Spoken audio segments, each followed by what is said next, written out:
এদি, স্কুল দিয়ে আসার পথে এই ভাতটা পেলাম। তুই কি কিছু করবি এটা দিয়ে? হ্যাঁ, করবো বলেই তো তোকে ধুতে বললাম। ও, এবার বুঝি এর উপরে সাদা রং করবি? এ মা, আবার লাল রং করছিস? তোর মতি গতি আমি কিছুই বুঝি না। হ্যাঁ, এমনি কি আর তুই আমার থেকে 15 বছরের ছোট? আমার মতিগতি বুঝতে তোকে এখনো 3বার জন্ম নিতে হবে। যাই হোক, ওইসব কথা পরে আসছি।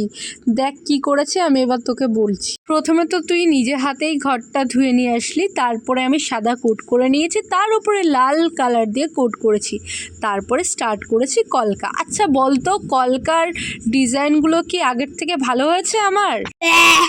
একদম বাজে। হ্যাঁ, তুই তো বাজে বলবি। আচ্ছা বাদ দাও তোর কথা, তোমরা কমেন্ট করে বলো তো আমার কলকার হাত কি আগের থেকে ভালো হয়েছে? কলকা করতে এত ভালো লাগে যে নিচের দিকটাও ছাড়িনি। আজকেও পাটের দড়ি নিয়েছিস? তোর কি পাটের দড়ি ছাড়া কাজ হয় না? তুই যদি বুঝতিস তাহলে তো হয়েই যেত। যাই হোক, ভিডিওতে আসি। প্রথমে এই জুট রোপটা দিয়ে আমি কিন্তু ওই ওপরের সাইডটা কভার করে নিয়েছি কিছুটা অংশ, তারপর আঠা দিয়ে আমি মিররগুলো লাগিয়ে নিয়েছি। আচ্ছা তোমরা কমেন্ট করে বলো তো কেমন লাগছে। আর সবশেষে কি করব বলতো? ওই তো ভার্নিশ করলি দেখলাম। হ্যাঁ হ্যাঁ, ভার্নিশই করেছি, কারণ আমার কাছে মনে হয়েছিল এটা আরও গ্লসি হলে ভালো হয়। দেখ এবার কেমন হয়েছে, নিজে হাতে নিবি? হ্যাঁ, দিয়ে দেখি। যা ভেবেছিলাম তার দিয়ে অনেকটাই ভালো হয়েছে। তোমাদের কেমন লাগলো কমেন্ট করো। টাটা।